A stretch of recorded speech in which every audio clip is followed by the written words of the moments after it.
Welcome, Smutters, to the SibsReadSmut podcast. I'm Ned. I'm Helen. It's time for your weekly Smut Blast facial. You're welcome. Gross. For those just joining us, this is a podcast where we read, rate, review, and tell jokes, all while discussing mainly our favorite dirty romance books. If you have book suggestions or questions, reach out to us on the socials at SibsReadSmut on Instagram or the TikToks, or email us at sibsreadsmut@gmail.com. On today's podcast, we are reading the first book in the Dirty Like Me franchise by Jaine Diamond. First Is that time her read real for name? me. Do you think that's her real name? I don't know. Maybe not. I didn't do any research. No research. This is definitely a second time read for me. I think I made you read this, and you're welcome. I'm going to open with that. You are very welcome. Yeah, well, I mean, the first time reading for the pod. I had not read this prior to last week. Seeing the cover with a hot dude on it. We will show you, or we just did show you the cover. Look, here. Here or Or over here. for those just listening to us, we are pointing at the screen because we don't know where the icon's actually going to come up. The spoiler. We will be talking about these books in full, beginnings, endings, spoilies, twists, turns, all fair game. If you haven't read it, I don't know. Would you say hit pause and read this one? It's not terribly long. Yes. Yeah, go read this one, book club. Yeah. All right, off we go. Helen has a brief summary of the book that she wrote all by herself. Bullet number 1. Dirty Like Me by Jaine Diamond.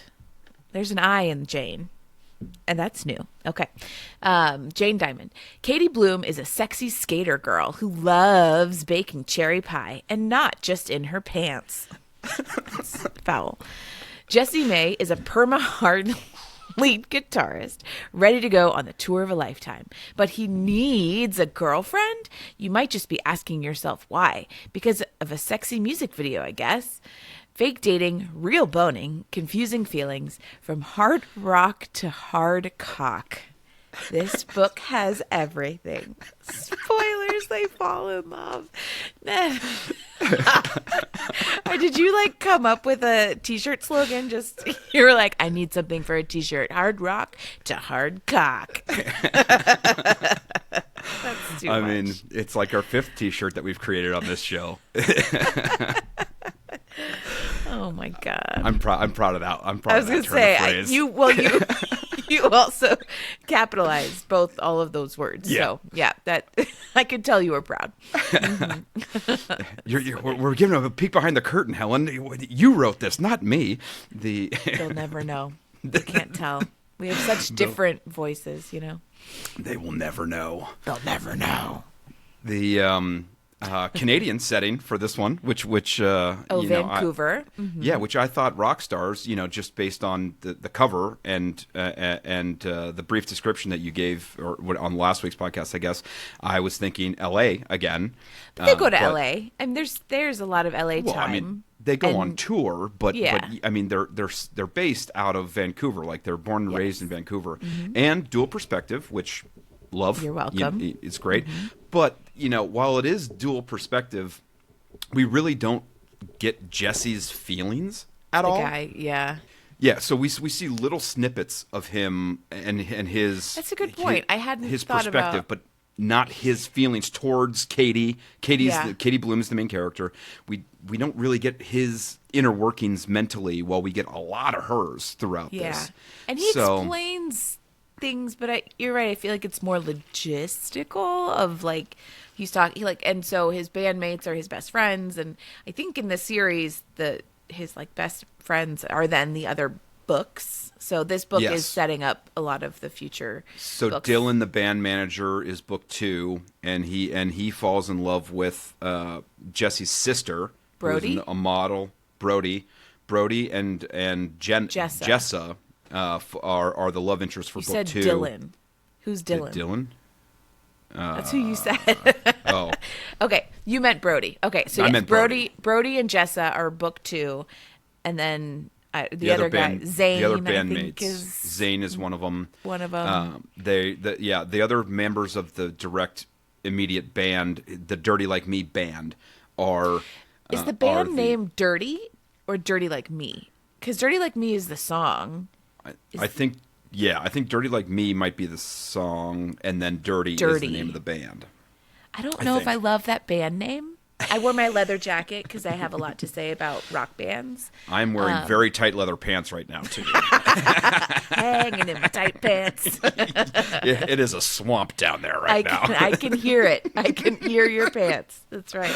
Swamp thing. Oh, that's so foul. I can smell it. I just, it. That's disgusting. Wafting, sniffing. I did count the amount. You did text me about how much sniffing was in this book. I did get the sniffing in there, but mostly of her, because I feel like she has cherry pie scent on her all the time. There's cherry pie scent for sure. Well, the first one, I mean, is almost immediate. Like right when the story starts, she is with her dog and busts into the middle of this meeting where the meet cute happens. Her best friend is a talent manager, and she is bringing treats for the office, and just her dog blasts into the middle of this office, and she runs smack dab into one of the hottest men she's ever seen. And she's like wearing a skimpy tank top, nips just blasting. And it had been raining, so she was all wet. All wet. And she's just ogling this hot dude with a big package, and she's like immediately getting the downtown rumblies. But immediately after Jesse, who we come to find out is Jesse, because she has no idea who he is, leaves. She sits down in the chair that he just got up out of, and she's like, the pheromones were just on the chair, warm, clean male, it's like sniffing, immediate sniffing. And then there's like 4 other instances. She smells him at the club, cinnamon leather, and Jessie Mays, and then he smells her bra, like after she takes off the diamond bra in the middle. He's just like huffing it in the middle of this bar restaurant area, which was weird. And then he sniffs. He could smell her on the vibrator later on down the line too. Well, I just wanted to get all the sniffing out of the way, right off the bat. So much. Lots of sex in this book too. The permahard was a good term for his dick. Yes, the setup, okay, quickly, is based on sex too. Okay, so they do this meet cute in her best friend's talent manager office thing, fine. So then he needs a girlfriend to act in his new single music video. He wrote like a solo album. He needs to have a girl that he makes out with during this music video. So I don't know if he had someone, they dropped out. Regardless, Katie steps in. Her friend is like, hey, this job is open. He requested her, I think, after meeting her in the office. After the cherry pie incident. And so she's like, whatever, it's free money. I'll just go and make out with this guy on film, and then that's it. And then it turns into like, basically they're like dry boning. Like I think they have their underwear on, but they're like essentially boning in front of a whole crew of people, and they both just, oh my God, can you believe he's so hot? And they, like almost catch feelings like immediately.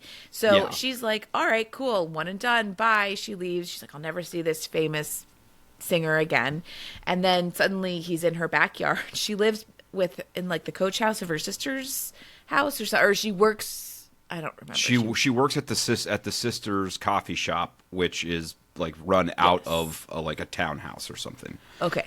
And so she was going to work when he pulled her aside to then say, hey, this music video did so well that I want you to fake be my girlfriend for my upcoming solo tour. To help sell records, because our video went viral. It's like AC/DC, most views on YouTube than us. Like it was crazy, and she's become semi-famous herself because of this. But I mean, that was actually the first instance, even though they didn't actually have sex. At 5% in, I called it simulation sex, because there's ass grabbing, there's there's plump tits, there's hard nips, his, not hers, and he's trying to arouse and irritate her the whole time. And that's the first time I've ever heard. I think. Oh yeah, oh for sure.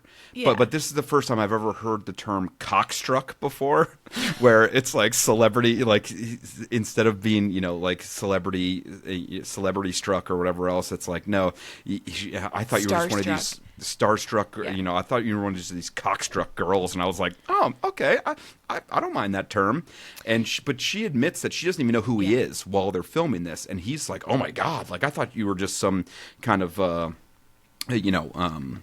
groupie for the band, I was trying to think of like some guitar, who pound or whatever for the buckle buddy. I was trying to think of one of those terms, but I couldn't come up with it. Guitar gator or something like that. I don't know. That's not great, but. Yeah, we'll think of something by the end. Yeah, she brings cookies for the whole thing. She's very endearing throughout all of this, and they have during this shoot they have their first kiss. I mean, it's a very early first kiss too. I mean, like 8% in, he's so struck with her that in this non-kissing music video, he just full on plants one right on her. Yeah, and then she's like having sex dreams about him, and it's. Her vibrator's getting like a lot of work. They getting a big track workout. Where the vibrator is. She uses the vibrator a lot in the beginning, and then she goes on tour and she doesn't take it with her, which is crazy. And then she goes and gets what there's a lot of vibrator talk. And bad boy lips. He's got bad boy lips too. Bad boy lips. What about like a jock rock or a rock jock? Rock jock. Yeah, okay. Or cock rock. Cock rock. Cock jock. Cocky jockey. Cock jockey. Wait, that's for horses. We need a book for horsing, and we'll call them cock jockeys. Cock jockey. One of those Elsie Silver books. There's jockeys in those. One thing that was crazy about the difference of like rock stars and TV, and is Jesse during the wardrobe fitting for this music video is just like they're like, hey, put on these other pair of pants or whatever, and he just drops his trousers, in front of all the women, in the room, in the wardrobe room, and I was like, that does not work, in Hollywood. Chris Pratt famously on the set of Parks and Recreation, they were doing a scene where he was supposed to flash Amy Poehler and Rashida Jones, and it was just not working. He wasn't getting the right reaction, so he just strips fully and takes the little sock that he's supposed to have on and flashes them completely. And that's the take they actually used in the show. But he got a cease and desist letter from NBC Universal saying you can't do this, whatever else. And they also said you can't talk about this. But he was on the Graham Norton show, like talking about it. He has it hanging on his wall in his office. And I was like, there's like real shit that happens in a setting like I'm like, maybe in the rock star world it's not a big deal, but like in TV that's an HR disaster. For some reason I feel like rock star green rooms that there's no HR person in our. But it's not a green room. It's wardrobe. It's literally like these are paid employees. Yeah, but wardrobe is like they're dressing people. I feel like they're used to seeing tits and balls and butts. That's part of the course. And then dressing people. Oh, and Katie is wearing booty shorts for this music video thing, and she's like, "Good thing I have decent cheeks." And she's like, "Not a nice butt, but nice cheeks." Like cheeks. It was a weird turn of phrase where it's like, why not just say butt? Nope, nice cheeks. Yeah, nice cheeks. They are smiling at you. Oh, and she throws up beforehand and everything else too. Yeah. That whole little first section, I thought was great. It was funny. They had good banter. You could really see it on the page too. Yeah. Jaine Diamond did a great job with I think the the characters back and forth, and the bandmates and the ancillary characters, because it's going to be a series, so they all have their own little weird quirks and everything. Mm-hmm. It's I thought it was great a very chemistry. well she developed wrote their world. chemistry. Yeah, she wrote the chemistry between Katie and Jesse really well, and then you kind of figure out. I have not read any more of the series. Well, I'm sure you'll read the rest of these. That's my guess, at least. I already downloaded book 2. Okay, I was gonna say my guess is with this amount of sex in the book, Ned's gonna plow through the whole series, and you'll have to report. You are going to plow through. You'll have to report back on if they're all as sexy as this book. But they do build out all of this because there's the other bandmates he's dating or had been dating. Who was Ella? Was that a bandmate as well, or was that a? Yeah, she's part of the band. She's part of the band. Dirty, not his solo project, but correct. Dirty, the original band. And they used to be together, and now they're not. And then all the other guys, the manager and his friends, and then his sister. They talk a lot about like Jessa and Jesse. Brutal. Actually, that was funny. Because he got to name her. I forget how it happened, but his wanted mom to name her Jessie too, and the mom wouldn't let her, so he said, "Okay, no. Jessa." And then he picked Jessa, so it's Jesse and Jessa. That is actually very amusing. That made me laugh. And then we meet like the ancillary characters of Grandma Dolly, which was Zane from Dirty, the Dirty frontman. It's his grandma, but like became Jesse and Jessa's de facto grandma after their mom passed away when they were young. Mm-hmm. There's a lot of like family stuff in here, and the Zane, it's Brody, Zane, and Dylan are the other 3 members. Brody is the manager. Zane and Dylan are both members of Dirty, and I called it right off the bat, Zane and Maggie boning, because they have this contentious relationship. Maggie is Maggie is another one of the like tour managers or whatever else that they have for Dirty, but she's not going on this tour. But her and Katie become friends. Yes, she's the one that takes her shopping and stuff. Yeah. Okay. But Zane and Maggie have a very contentious relationship, so that's going to be the enemies to friends. Enemies to lovers, or enemies to lovers, the second chance romance, type thing. And so I looked it up. I was like, well, when do they get together? And it's not until book 6. I'm like, I called it in book 1. Yeah, I called it in book 1 that they were going to get together, and it's not until book 6 where they finally actually do it. So I don't know if there's overlapping timelines, in these books, or what the timeline is like. But I'll get there eventually. Yeah, I'll report back. And so she decides to go on tour with him. Yes. And he's going to pay her $200,000. Yes! I loved that scene. Her friend who's the talent manager shows up, and he's like, I'm going to give you $30K. And I think she made like $25K for the video. And then he was like, I'll pay you $30K to come on tour with me. And the talent manager friend, Desi, shows up, and she's like, no, like at minimum $200,000, like talks him into this, like, and it's for 2 months on tour. And it's not including so $200,000. Yeah, it's like 6 weeks. Yeah. And then also he's covering all of her, transportation and travel and lodging, and he's buying her a new wardrobe and like all of it. I loved that part. I was like, she just gets to go shopping for cool clothes. And then of course he's like, I want you to be in these kinds of clothes. And she goes in and she's like, fuck you. And buys whatever the hell she wants, which I love. Yeah. He doesn't, Maggie's like, Jessie doesn't like pink. So she buys like 3 pink things and it was pretty great. And so they go on tour, and the night before they leave, there's a big show. And we find out more about her backstory. She had been engaged to some dickbag. And Josh, I think. And he left her at the altar. Yeah. And lo and behold, the show that they're playing before they leave town is at a club that Josh owns. And he, there's all kinds of stuff swirling in here. They got together. They're telling the band, because it's a fake dating scenario, that they that Jesse sent Katie an unsolicited dick pic, and she fell in love with it, and now they're together. And, yeah, because they have to come up with the backstory for their fake dating. Well, and so she doesn't like lying to everybody. So right before the show, he sends her a dick pic that she's getting all the hot and bothered about before the show, like looking at his junk. And he's apparently has this thing where he's just gets hard while he's on stage performing, and it's like I'm like okay, that's even more perma hard, whatever. Yeah.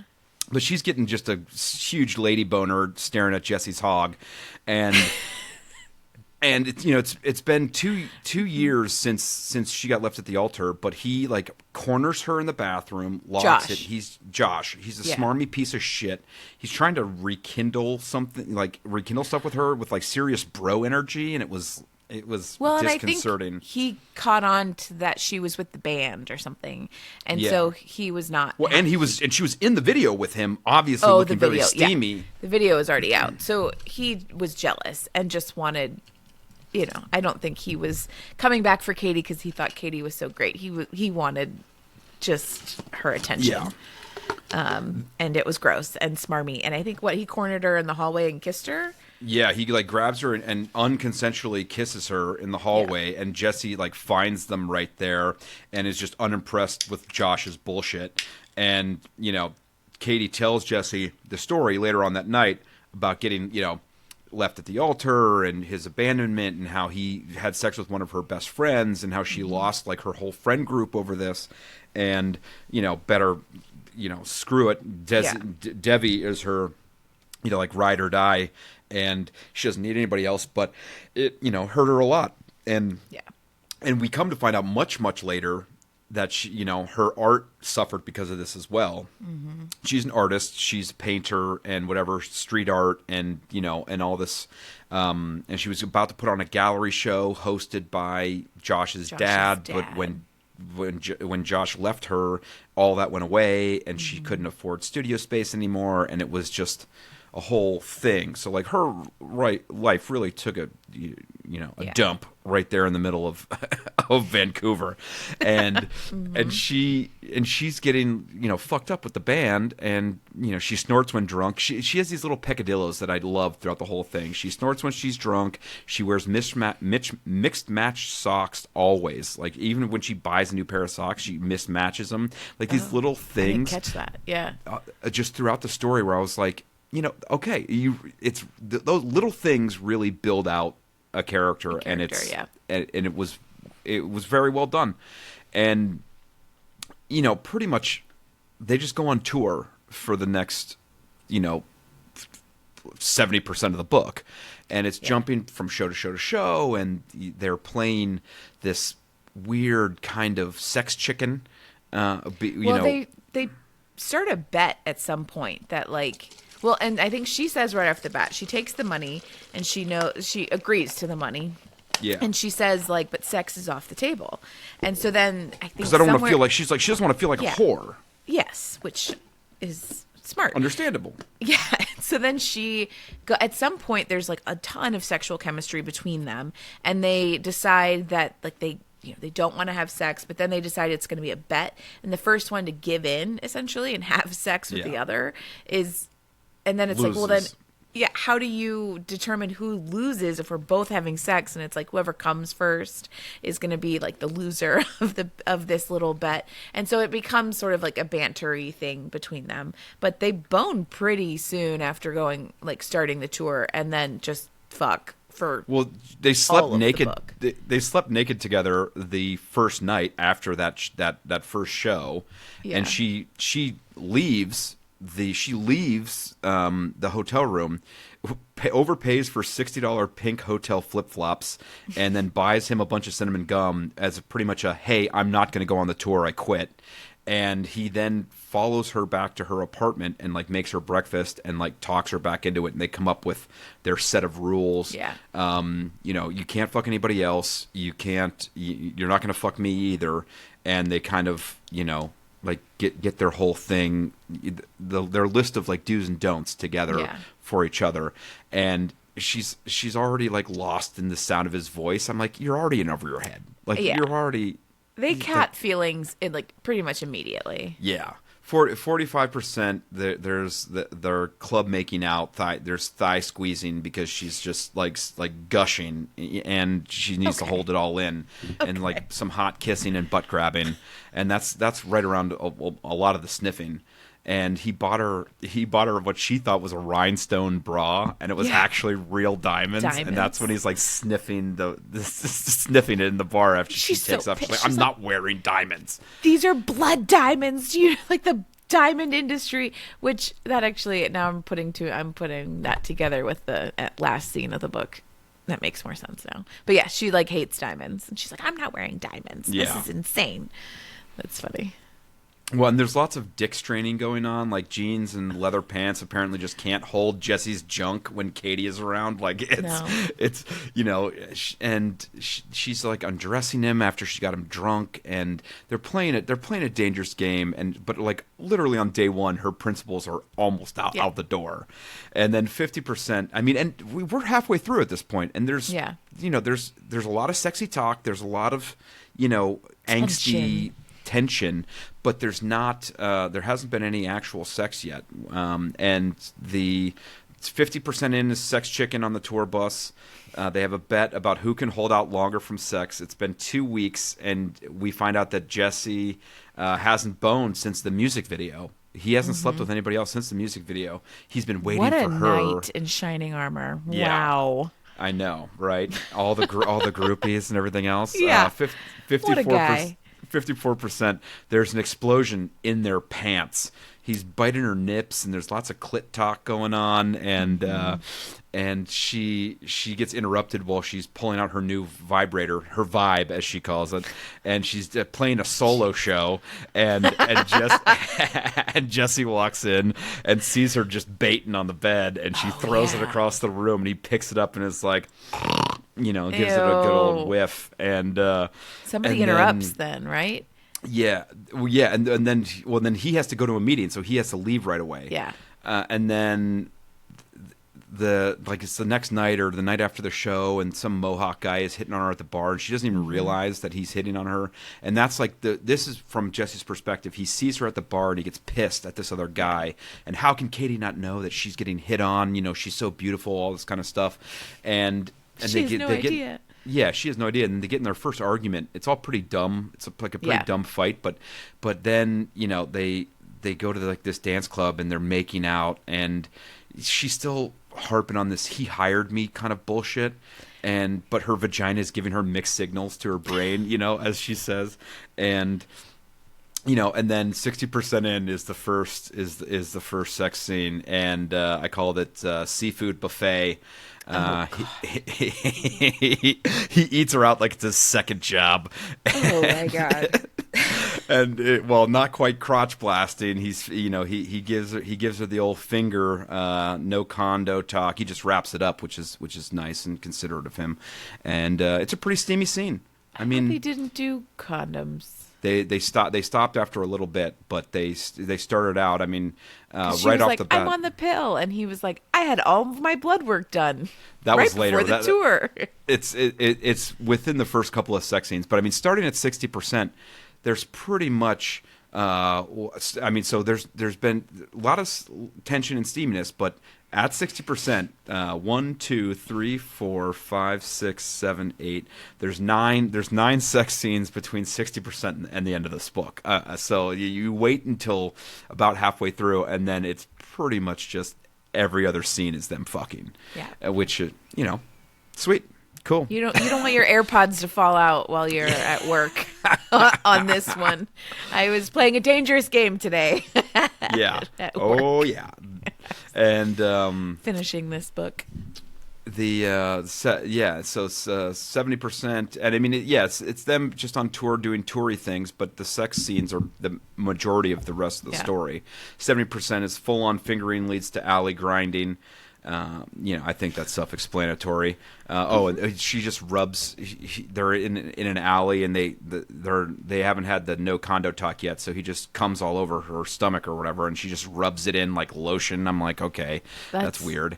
Not how that works. And then gross. And then they bone. Then after that, they talk about the pill and his clean bill of health, and they start no condos. Okay. Yeah. And then Katie calls Debbie because she's like in too deep, and I'm like, I could have told you that 100 pages ago. Like, like really. And she gives her a pep. Yeah, she gives her Debbie gives her a pep talk because she's like trying to talk herself. She's talking down to herself because of the whole Josh thing, and she's like, "Fuck Josh, like who cares?" Yeah. And kind of like really, gives her a you need to talk to him, like sort of thing. Yeah. Have the paparazzi article hasn't come out yet, right? In the book? No. Mm-mm. Okay. Because Josh comes back up. I mean, like he is fucking with her mind like the whole time just because she's thinking about that and getting left. But then there's an article that comes out in the papers about how they're like Katie and Jesse's relationship is fake and she's sleeping with somebody else. I don't know. There was a lot there. Yeah. They're once they get to like as they're approaching L.A., Jesse starts pulling away, and she thinks it's because he's talking to Elle, the other bandmate, his ex-girlfriend, and she's like, oh, he wants to get back with her, whatever else. This is another situation where the book I was laid out great and everything else, but I'm like, I knew he was talking to his sister. I called it right off the bat instead of talking to Elle. Yeah. But it's one of these things where one conversation on her part with him would have solved all or most of this angstiness that she was having. She might not have got the answer she wanted, but it would have solved most of her. Well, she walks in and she sees him hanging up the phone, and she could have just been like, oh, who is that? Yeah. And none of the rest of the book would have happened.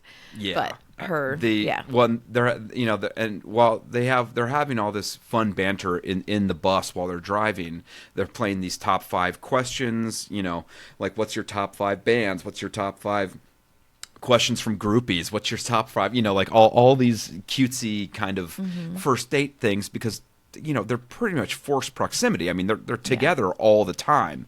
And one of her things was, I want to have sex in front of groupies outside so that they all know that you're my man or whatever. And he doesn't.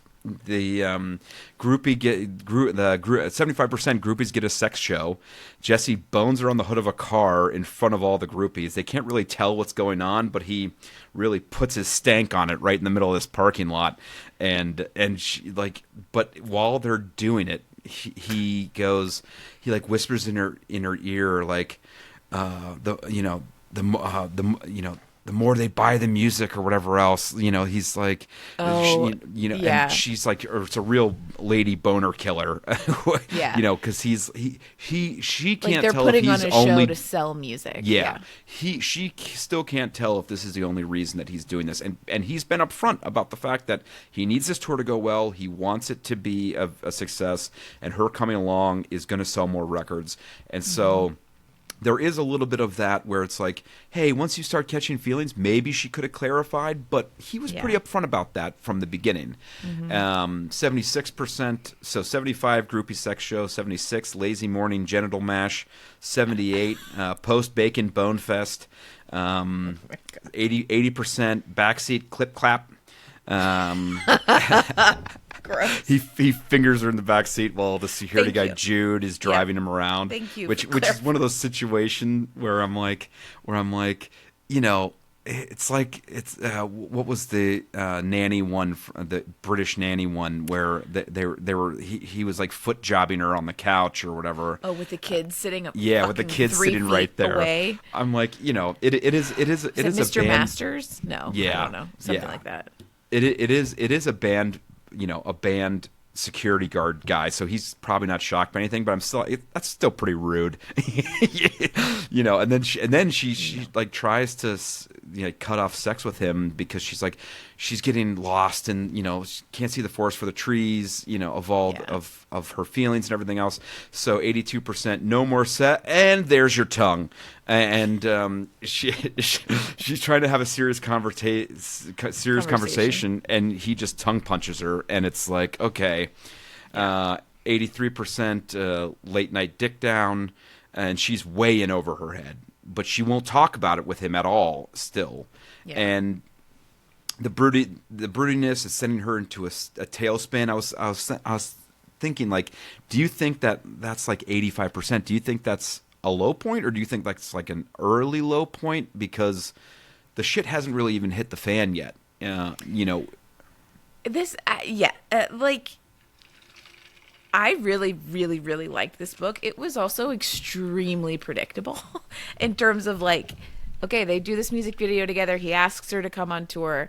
They're obviously going to catch feelings. There's going to be this, like, she's insecure about something. He's got, other stuff with, his ex or whatever. He's got, like, other stuff going on. She's not going to know about it. There's going to be a miscommunication. And then they're going to come back together. And then also there's, like, a famous, non-famous person or whatever that is, like, famous, normal person trope here. And so he's used to dealing with fame and she's not. And so it just felt, yes, it was kind of a low point, but it was one of the most predictable low points. Again, I loved this book. It was so clear what was going to happen. It was going to be there was kind of the low point where they're not communicating, and then there's the low point of the article, and then Josh fucks around again.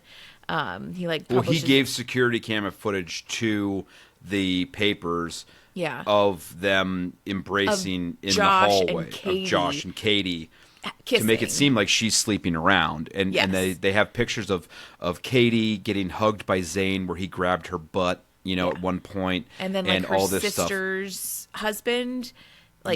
She was they were at a bar and there was something where she was walking with the kids and her sister and the sister's husband, and they cut the sister out and just showed her walking with the guy and the two kids, and then this the husband at the bar, and he had his hand on her back, or they were hugging or something else. Yeah. So there was a bunch of shots that made it look like she was unseemly. And Jesse doesn't give a shit.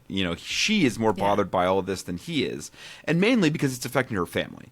That's the one thing where it's like it's about her sister's kids and her sister and everything else. They're getting teased at school and stuff. Yeah. And I mean, like, right after she finds out about Jesse, that he wasn't actually talking to his ex-girlfriend, he was talking to his sister, and he has some deep-seated issues about the sister. And the sister, we come to find out, has written songs for the band. He wants her to come back to Vancouver, and she's saying no. And we find out at the very end that it's because she had been dating or fucking Brody, and she can't be around him and wherever else. So 87% Katie Cake Topper. She shows him all the positions she enjoys other than missionary. She's like, I like when a man lies on top of me. My favorite sexual position is missionary. And she mounted him like one of those trolls that fit on the end of your pencil, from back in the day when we were in grade school. There's a lot of things that fit on the end of your pencil. It's not just like a troll.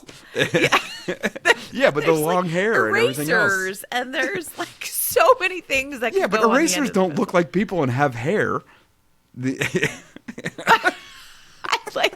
now I can't stop thinking that she's got like a diamond in her belly button and like crazy she might hair. She's a skater chick. You never know. Crazy. And so she quits the job after this article comes out, and she can't take it, and she leaves. And we see this from Jesse's perspective, and now we know that he has deeper feelings. We were in her head throughout the last bit and couldn't really tell where his head was at with all the pulling away comments and everything else. And then we come to find out that she doesn't want the heat that comes with the limelight and to pretty much follow him around. And Jessie now is falling apart and wants to go after her. Brody won't let her. And we find out that Brody actually leaked all this stuff. A lot of stuff to the press. And Jesse is pissed. And Brody's like, you told me to do whatever I needed to do to make this successful. You told me to do this. And he goes, now that you're, invested, you're taking that back. He goes, I'm doing what you told me to do.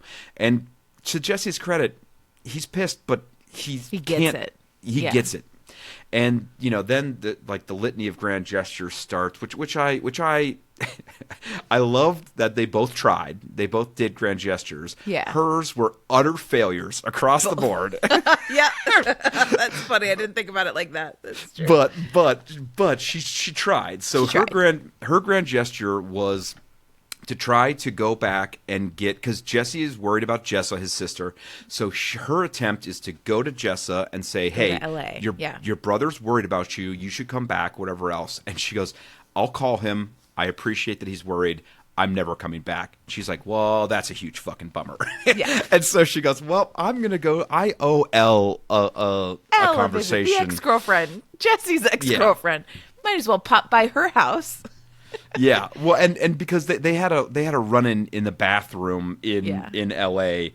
when they were there, and it wasn't very nice. And Elle pretty much said, "Oh, you'll be gone too."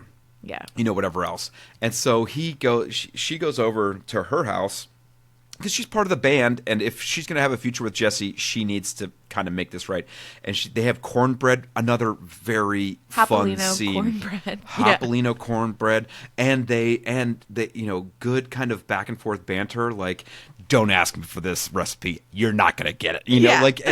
And it was fun and kind of brings it all around home. But all of this is like, as an I love you, she's doing all this as an I love you to Jesse instead of fucking telling him. Like Jesus, fuck, just tell him. I'm going to solve all of his deep-seated issues. Yeah, and she fails. And we find out that Elle, during that conversation, Elle didn't want to break up. Jesse made it sound mutual, but he broke up with her, and she was pretty crushed about it. And she even at the end of the conversation says, "You and I aren't going to be best friends. I need more time, but I get it." I respect you. Yeah. I respect you for coming here, and I can appreciate that we weren't right for each other. It's just I need more time.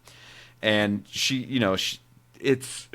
having conversations with everyone but him, and I was like, that was aggravating me, but it is what it is. And they reconnect, and when they reconnect, he has another business proposal for her, which I was like, oh wow, this is not great. But the business proposal was, I can't really tell you how I feel, but I bought you studio space. I want you to do all the artwork for the band coming up, and I love you, and let's get marry me. And I was like, I hate okay. when these books end with engagements. It's so unrealistic. Well, at least it's it's nuts. At least it's not they're pregnant. I mean, if one thing that you hate more than the direct engagement is the oops, now we're pregnant. This we're having lumberjack a baby. This lumberjack series that I'm reading right now. There's been so many accidental pregnancies leading to marriage, and all this, and all the 2 instances of fake dating and multiple instances of oops, we got pregnant. It is okay. And then, as grand gestures go, it was pretty good. And Jessie got her sister involved and got all the artwork and set up a space for her to do an art show and everything. And I thought it was a pretty great grand gesture when it came right down to it. Grand gesture off, he wins. He wins. It also, I feel like in life right now, I'm feeling a lot of feminine energy with the world and the way things are. Men kind of suck, except for you. And the fact... And your husband? I said what I said. He doesn't listen to these anyway. He does not. So she was like relying on Josh for so much with her artwork. She was relying on a man, and that fell through. And so when she was then like, his grand gestures were all like, I'm going to make you a successful artist. I'm going to give you time and money and space to be able to do your art the way that you want to do it. I was like, girl, you're depending on a man again. Not that, obviously it's fiction and it's happily ever after and it's going to work out. He said he was going to sell her the building so she owned the building outright and could own the space and everything else. And so while yes, there is an element like what was the book that we read, $1 Million Call Girl, where he was surreptitiously like renting the building out to her and everything else. Yeah. That is one thing. This is like, hey, I did this as a gesture to you, and it's going to be yours outright. Like it's not. It's he was upfront. You're not about beholden. it. You're not beholden to me. You know, it's beholden only in the fact that like I did this for you, but not that I can hold this over your head in some way. You know. Yeah, but like before, the logistics of like before he sells it to her, if things were to fall through. Listen, I'm thrilled. It's a fiction novel. I'm not going to like sit here and be like, women need to have their own bank accounts and be ready to leave at any point. You know, but like. It sounds kind of like that's exactly what you're saying. I'm like, girlfriend, I don't know. I'm having a big moment right now of like, we need a matriarchy. We need a matriarchy. Down with the patriarchy. I'm over it. So anyway. I have nothing to say about that. I'm not getting involved in that. I was going to say, as you should not, you little patriarchy butt nut. Women run the world. I don't Fart know sock. You little butt nut. Anyway, it is a work of fiction. And I, again, loved this book. Probably because I just really enjoy the, like, music scene. They're going on tour. She's, like, going shopping. And they're having, like, parties and fun. And it was a fantastic escape from real life. So I loved this book. Highly recommend. What tropes do you think were involved there? I mean, we talked about a couple of them. We've touched on a few. I think forced proximity, fake girlfriend, famous person, normie. Those are probably the biggest ones. I mean, rock star musician. I mean, it's celeb, but like just the whole rock star vibe is its own kind of trope in and of itself. Yeah, regardless of the like, rock star normie aspect. Yeah, but it's like idea of you, which we talked about last season, is like rock star, and so I don't know. It's just a fun lifestyle. I wanted to bring that one up too, in the way that I like this one so much more than that one. Really? Yeah. This one was so much better than that one. One, I hated the ending of Idea of You, where she just dumps him and fucking leaves, and the story's over. And two, that one bounced around a lot, while this one, you know, is told very linearly. That one is like, oh, there's 3 months in between all this. You know, this one's told very. This happens and this happens and this happens, and yes, you might skip a couple of days or skip a couple of shows here and there, or a week or so, but it's how much time has passed and what's been going on in the interim, just based off of their interactions and everything else. My brand of storytelling, more so than the structure of Idea of You. Yeah. And the only other one that I saw online would be Friends to Lovers too, was like the only other trope that was in there. But yeah, the rock star genre of it was, you know, it was fun, and like you said, you know, seeing that kind of behind the curtains type stuff, I love backstage stuff. Some roadies got shitty with her at, you know, hey, we can let you backstage if you suck us off for or whatever. a blowjob. And he goes and like and fires, and Jesse finds out about it and fires him or whatever else. And I was just watching some masterclass the other day where they're like, she's like, yeah, you know, part of my hiring apparatus is I don't want yes men and no assholes. And I was like, yeah, that's a good kind of philosophy to have. And he was like, yeah, we're a family on this crew, and if people can't treat other people like family, then, you know, fuck them. Get the fuck I don't out. want. I don't want them here. And I thought that was a pretty, you know, stand-up moment. She's like, oh my god, I got them fired. He's like, you didn't get them fired. They got themselves fired for being dickheads. And, you know, there's some depth in this book a lot. You know, there's the trust and control, being, you know, like the having her, she's beholden to him for a lot of stuff, and had been beholden to her previous relationship for a lot of stuff. Intimacy, there's like a lot of the intimacy, trust, and boundaries type stuff that come up. You know, while it's all like, you know, tons of sex and you know, and stuff going on, there's objectification and truly being seen. Her artistry and stuff like that is something carries that like a sketchbook through the whole thing. And Yeah. it's like she keeps it really private, but then he gets, he sees some of it and he's like, wow. Yeah. But she that's like her journal. He thinks that she's journaling this whole thing, and she's not. She's drawing. But yeah. On her sexual liberation and everything Yeah. else, self-discovery and everything else, it's there's a a lot of vibe stuff in there. I mean, usually we save the would you recommend this until after the Mad Lib, but I think we can both just sit here and agree that I think we would both recommend this book. No question about it. I think we both liked it a lot. I will be reading the other 6. Helen, you don't have time. You need to read all the other books for this season too. Ned won't let me. I'm on a short leash these days with getting the pod books read. Yeah, for sure. All right, so we are going to do a live Mad Lib right now, folks. Oh my God. Helen has decided that she is going to read, or she is going to give the prompts live on air. So, Helen, wait, I'm giving you the the prompts, right? I know the whole thing. I'm reading the prompts to you, and you're giving me words. Okay. Wait.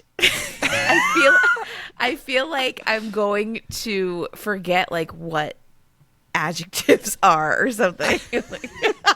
like our mom is an author, but I don't know what these oh God. Okay, now I'm nervous. All right, let me get my Google machine up just in case I need to look up what is what. Okay. All right, I'm ready. An adjective, please. Tasty. Okay. We type of animal. Caterpillar. City name. Tampa. Tampa. Emotion. Sad. Nope. Squirrely.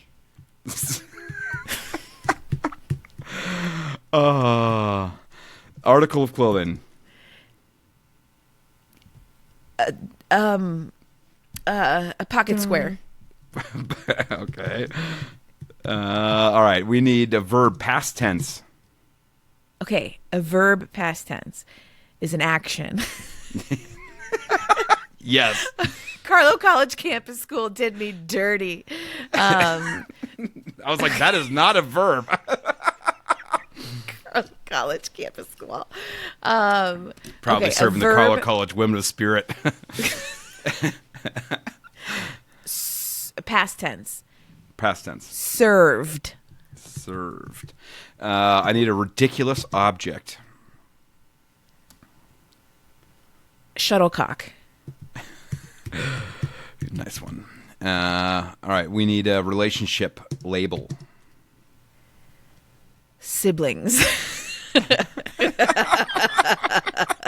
I think it's supposed to be like it's complicated or dating or married. Situationship. Okay. Body part. Plural. Chesties. Chesties. Okay. Add another adjective. Thick. Thick. Or Type of girthy. drink. Okay. We'll see which one works better. Purple juice. Purple drank. Purple drank. Drank. And then dramatic exclamation. Gadzooks. Gadzooks. Okay. This is Okay. This is backstage with the brooding rock star. Oh God. When I first saw the lead singer of The Velvet Tasty, I knew my life was about to spiral like a caffeinated caterpillar. We were backstage in Tampa, and the air smelled like leather, sweat, and unresolved squirrely. He was wearing nothing but tight black jeans and a strategically placed pocket square. Our eyes met. Time served. He sauntered over, holding a suspiciously shiny shuttlecock, and I whispered, "I don't do relationships unless they're situationships." Okay. My chesties trembled. Suddenly, the stage manager burst in, looking extremely girthy, and yelled, "You're on in 5!" And someone replaced the fog machine with a purple drank, and oh no, wait, oops, that's supposed to be 7 again, with a shuttlecock. Whoops. He chugged a bottle of purple drank, grabbed my hand, and shouted, "Gadzooks!" The crowd roared. Pyro exploded. Someone crowd surfed a raccoon. Wow. Okay, that came out of nowhere. That's not even Wait, one. That wasn't. That was straight out of ChatGPT. That was from chat. And just like that, I knew I was doomed to fall in love with a rock star who signs autograph with glitter eyeliner and questionable life choices. Roll credits. Cue slow motion hair flip. That whole last chunk didn't ask for anything, but it Yeah. came up with its own there a couple times. Yeah, the raccoon for sure. The oh, right. without you forgetting what certain words a mean, verb I think it's funnier than some of the Mad Lib responses. But I think that worked. That worked in a pinch. You know what? Oh, BTS, you're welcome. You're welcome. Do you have a favorite scene in this book? Why do you always ask questions without warning me that you're going to ask them? You got to tell me. I think I liked the very opening scene where she's wet holding these little cherry pies and there's a bunch of tension there. I think it set the scene really well for what was to come. It pulled me in quite well. Otherwise, I mean, all of the sexy scenes were good. What's your favorite scene? I like when he was driving the bus. They had some band conversation back and forth. They had their top 5 list convos back and forth. I thought that was a fun, but bantery, non-sexual related fun. I liked her drawing stuff, when she her drawing people behind the scenes of the tour, and him kind of discovering, oh, she's not actually journaling or writing stuff down, she's actually been drawing, and that kind of intimate, that them getting intimate together other than sex. I thought all of that was done very well. And the opening scene and her not knowing who he is at the initial shoot was pretty great. I mean, as meet cutes go, it was pretty. The whole first section was pretty epic, and just not us one scene in general, but her completely failing at the grand gesture also just I was gonna me. say, I really liked the conversation with Elle, because Elle opens the door and she's like, "What are you doing here?" Yeah, Elle has this "What are you doing here?" All right, do you want some chili? You can come in and we're having chili. But I don't like that you're here, but you can have chili. So I liked her cool attitude to cool. Well, she's a rock star in her own in her own regard too. So she's fucking uber famous too. Yeah, she's cool. I like her. Thumbs up. Would recommend for sure. What do you rate this? Oh yeah, the Spice-O-Meter. I've been thinking about my answer. I would put this. I would put this at medium plus or spicy. Yeah, I think it's high up there, and the reason I don't want to give it's for me, I would lean spicy because of the amount of sex in it and the amount of boning and dirty stuff. But it's only 60% through 85%. There are 10 scenes in 35% of the book or whatever, but it's every other chapter. It starts off steamy with them filming the There's video. sexual tension throughout the whole There's thing. tension. And then I was trying to think about why I always come back to fucking around, and why I would say that this is medium plus or spicy due to the volume of the sex. I don't feel like the sex was anything to write home about that was like out of the ordinary. Like I feel like it was very standard sexual affair, like sexual writing for these kinds of books. Because Pucking Around had what that this book Semen didn't. swapping. But I just think that I think nothing will ever touch Pucking Around for me because it was it was a foursome, and there was so many options for sex in that book of like this guy and this guy and this guy, and they're in a closet and they're doing this and his dick is pierced and there's all these just like. I mean, that was one of the longest books we've read, and it was and it was 27, 28 chapters of like hardcore, very page-long boning. yeah, very creative boning things. So I do think that there's a lot of sex to be had in this book, but it is a little bit more like traditional heteronormative sex boning. But you'd still go spicy. I'd go spicy minus. We're not putting another rating in. I'm gonna go like minus and a half. Well, we created our own for Pucking Around. Pucking Around is spicy plus. We already did that for Pucking. This is spicy. It does not touch Pucking Around. Not much. Yeah. No, I have not found anything that touches Pucking Around yet. Maybe that's like what we should rename our entire podcast is like what like we are searching for the book that is as dirty as Pucking Around. Are you Pucking Around? Exactly. Do you know what we're reading next week? Something by No, I don't. No. Every Summer After by Carly Fortune. Carly Fortune.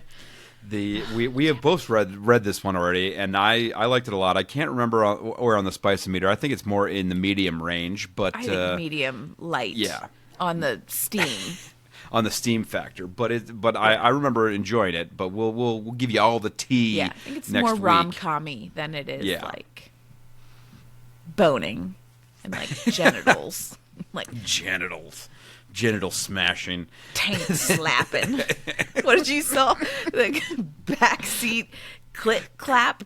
Yeah, backseat clit clap. Clit clap, clit clap, clit clap, clit clap, clit clap.